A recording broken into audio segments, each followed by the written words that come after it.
Hello guys, welcome back to Ishmi Taneja makeover and academy. So आज हम ये बहुत ब्यूटीफुल से लुक करने वाले हैं। This is party makeup, HD party makeup look. So let's get started. So the first I am using Nivea soft cream. ये बहुत अमेजिंग मॉइस्चराइज़र है। मैं हमेशा यही मॉइस्चराइज़र यूज़ करती हूँ। आपने मेरे पिछले ट्यूटोरियल में भी देखा होगा, जो मैंने फर्स्ट ट्यूटोरियल अपलोड किया है, मैंने उसमें भी निविया क्रीम यूज़ करी है। जिन्होंने मेरा वो वाला ट्यूटोरियल नहीं देखा है, अभी जाओ पहले, सबसे पहले वो वाला ट्यूटोरियल देखो, क्योंकि ये जो सेकंड ट्यूटोरियल मैं लेके आई हूँ, this is the enhance version of that. अब मैं यूज़ कर रही हूँ आई प्राइमर। ये है इनसाइड का आई प्राइमर। ये बहुत अमेजिंग है। मैं कभी भी आईज पे मॉइस्चराइज़र नहीं लगाती। मुझे ऐसा फील होता है कि जब भी मैं मॉइस्चराइज़र अप्लाई करती हूँ तो मेरा आई मेकअप इतना अच्छा उस वे का नहीं आता, मेरा आई मेकअप फटना स्टार्ट हो जाता है। So I always use that I makeup primer. Now I have used orange corrector. ये ऑरेंज करेक्टर कौन सा था? PAC. This orange corrector is from PAC. ये बहुत अमेजिंग ऑरेंज करेक्टर। अब मैं इसको ब्लेंड कर रही हूँ with the help of the concealer blending brush. बहुत अमेजिंग ब्रशेज़ है। These brushes are from PAC. मैं हमेशा पैक के ब्रशेज़ ही यूज़ करती हूँ। अगर आपको पैक के अलावा कोई और ब्रशेस चाहिए, सो यू कैन यूज़ बेली या सिनोराज ब्रशेज़। ये बहुत अमेजिंग ब्रशेज़ हैं एंड अफोर्डेबल भी है पैक के कंपेरेटिव। अब मैं ऑरेंज करेक्टर को न्यूट्रलाइज कर रही हूँ। सो मैंने यहाँ पे कंसीलर लिया है फ्रॉम क्रायलॉन। मैंने क्रायलॉन का बेस लिया है, कंसीलर बेस। मैं उससे इसको न्यूट्रलाइज कर रही हूँ। Now I am using Armani foundation.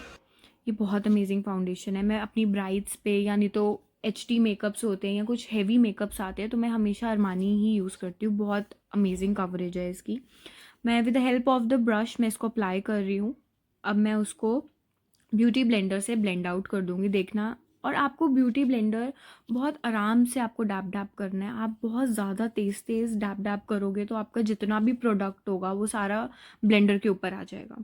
सो फिर हमारा मेकअप ना फटना स्टार्ट हो जाता है। सो यही एक मेन रीज़न होता है। मेरे पास बहुत सारी क्वेरीज आती है कि मैम हमारा मेकअप फटता है। तो हमारा मेकअप इसलिए फटता है क्योंकि आप जो ब्लेंडिंग करते हो वो बहुत ज़्यादा फोर्स लगा के ब्लेंडिंग करते हो, कि हमारा जितना भी प्रोडक्ट होता है वो सारा ब्लेंडर के ऊपर आ जाता है। अब मैं यहाँ पे यूज़ कर रही हूँ कंसीलर। मुझे कमेंट करके बताओ कि मैंने यहाँ पे कौन सा कंसीलर यूज़ किया है, क्योंकि मैंने अपने लास्ट ट्यूटोरियल में, जो मेरा फर्स्ट ट्यूटोरियल है मेकअप ट्यूटोरियल, मैंने उसमें आपको बताया है वही सेम मैं कंसीलर यूज़ कर रही हूँ यहाँ पे। एंड ये कंसीलर मैंने फॉर द हाइलाइटिंग यूज़ किया है। मैंने सारे हाइलाइटेड पॉइंट्स पे लगा दिया एंड पूरा फेस पे स्प्रेड आउट कर दिया with the help of the beauty blender, same beauty blender जिससे मैंने फाउंडेशन ब्लेंड आउट किया था।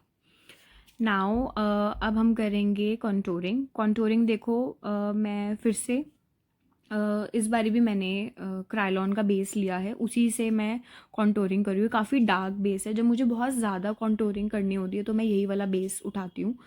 एंड मैंने हल्का सा यू शेप दिया है। क्यों यू शेप दिया है? क्योंकि जो मेरी क्लाइंट थी, उनके थोड़े जो चीक्स थे उनको पतला दिखाने के लिए मैंने यू शेप की कॉन्टोरिंग करी है। आप हमारी एकेडमी ज्वाइन करिए, आपको मैं बहुत सारे ट्रिक्स बताऊंगी कि कैसे, कौन से फेस शेप पे कैसे कॉन्टोरिंग होती है, या आपको फेस ब्रॉड दिखाना है, पतला दिखाना है, नोज़ को पतला दिखाना है, तो मेरे पास सारी टेक्निक्स आपको मैं सिखाऊंगी। अब मैंने अप्लाई करा है नार्स का blusher, liquid blush in the shade orgasm. ये बहुत अमेजिंग है। मैंने जस्ट 2-3 बारी डैप किया एंड देखो एकदम से ये ब्लेंड आउट हो गया। ये मेरे को इसलिए इतना पसंद है क्योंकि इसमें बिल्कुल टाइम नहीं लगता इसको ब्लेंड करने में। मैं कोई और क्रीम ब्रशेज़ लेती हूँ, इतनी जल्दी नहीं हो पाते ब्लेंड, उनको बहुत टाइम लगता है। नाउ अब मैं अपना मेकअप सेट कर रही हूँ with the help of the loose powder. And फिर मैंने पूरे फेस पे मैंने लूज़ पाउडर स्प्रेड आउट कर दिया with the help of the brush. और मैंने यहाँ पे लूज़ पाउडर यूज़ किया, दैट इज़ लॉरा मर्सियर। बहुत अमेजिंग लूज़ पाउडर है। Now let's do the eye makeup. I have taken carnival excel pro palette. ये बहुत अमेजिंग पैलेट है। आप देखिए इसमें शेड्स देखो, सारे शेड्स है, yellow, pink, orange, blue, purple और नियॉन शेड्स। ये बहुत सुंदर पैलेट है। अब मैं इसी पैलेट में से एक न्यूड सा शेड ले रही हूँ with the help of the I brush. Again I am using pack brushes. फिर मैं एक और डार्क शेड लिया है, उस न्यूड शेड से एक टोन डार्क लिया है मैंने, आईलिड्स पे उसको अप्लाई कर दिया है। अब मैं उसको प्रॉपर पूरी आईज पे ब्लेंड करूँगी विद द फ्लफ़ी ब्रश, अभी आप देखना वीडियो में मैं जब यूज़ करूँगी, उस ब्रश के साथ मैंने प्रॉपर पूरी आईज़ पे स्प्रेड कर दिया ये, क्योंकि मेरे को एक बेसिक सा आई मेकअप चाहिए, तो इसलिए मैंने 2 ही कलर सिर्फ पिक करे एंड ये बहुत सुंदर लगता है। ये आप देखना, इतने सुंदर लगेंगे अप्लाई करते हुए। नाउ इसी बी परफेक्ट की सेम पैलेट में से मैंने हाइलाइटर लिया था एंड उसको आई कॉर्नर्स पे अप्लाई कर दिया था। Now I am using Swiss beauty pencil, ये बहुत अमेजिंग पेंसिल है इन द शेड ब्राउन। उसको मैं स्प्रेड आउट कर रही हूँ with the help of this blending brush.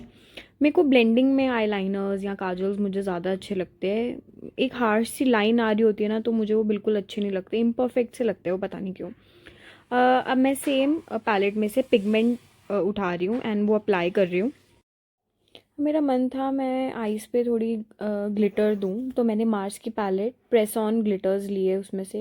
ये भी बहुत अच्छी पैलेट है, मैंने अपनी लास्ट वीडियो में काफ़ी डिटेल में इसके बारे में बताया हुआ है। Now I am using eye liner.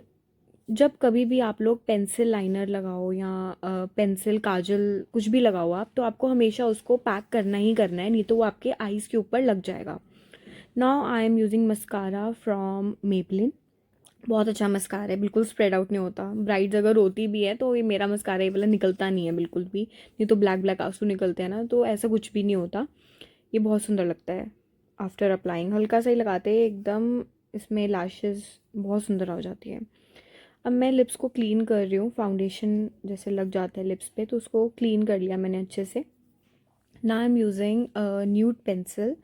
Nude pencil मैंने इसलिए लगाई थी क्योंकि मेरी जो क्लाइंट थी उनको काजल नहीं चाहिए था एंड मेरी क्लाइंट ने आईब्रोज़ भी नहीं कराई हुई थी, तो इसलिए मैंने बहुत बेसिक सी उनको आईब्रोज़ दी थी, क्योंकि वो खुद ही कह रही थी कि उनको प्रॉपर शेप में आईब्रोज़ नहीं चाहिए। सो दैट्स वाई मैंने हल्की सी जस्ट उसको हाईलाइटिंग दे दी आईब्रोज़ को एंड स्पूली से उसको स्प्रेड आउट कर दिया था बाद में। Now I am using bronzer and blusher from the same palette.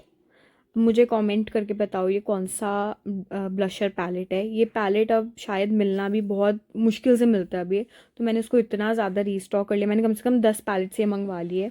मुझे इतनी पसंद है ये पैलेट। एंड अब मैं लास्ट में उसको थोड़ा सा टच देने के लिए, ब्लशर को टच देने के लिए मैं मैक का ब्लशर यूज़ कर रही हूँ। बहुत सुंदर ब्लशर है ये। And with the same palette मैंने हाइलाइटर लगाया है, जो मैंने बी परफेक्ट की पैलेट यूज़ करी थी, उसके अंदर हाइलाइटर भी है, उसके अंदर ब्रॉन्जर भी है। बहुत सुंदर पैलेट है वो बी परफेक्ट की, तो उसी पैलेट से मैंने हाइलाइटर अप्लाई किया है। Now I am using lip shade from Recode in the shade Sunday. बहुत सुंदर शेड है, न्यूड शेड है ये प्रॉपर। ये मैं अपनी ब्राइड्स पे भी बहुत यूज़ करती हूँ, ये वाला शेड संडे। सिर्फ यही शेड मैं अप्लाई कर देती हूँ एंड ये पूरा टाइम स्टे करता है। बहुत सुंदर है, मैंने अब इवन दो मेरी वेडिंग में भी शायद यही शेड अप्लाई किया था। बहुत सुंदर है ये शेड। एंड अगर आप लोगों को अच्छा लगा मेरा ये makeup tutorial, please comment down below कि आपको और कैसी मेकअप ट्यूटोरियल लुक्स चाहिए, मैं आपके लिए वो लेके आऊँगी। बहुत सुंदर सुंदर मेकअप ट्यूटोरियल लुक्स मैंने हल्का सा इस पर ग्लॉसीनेस देने के लिए ये अप्लाई कर दिया है। Thank you for watching this tutorial. Thank you, bye.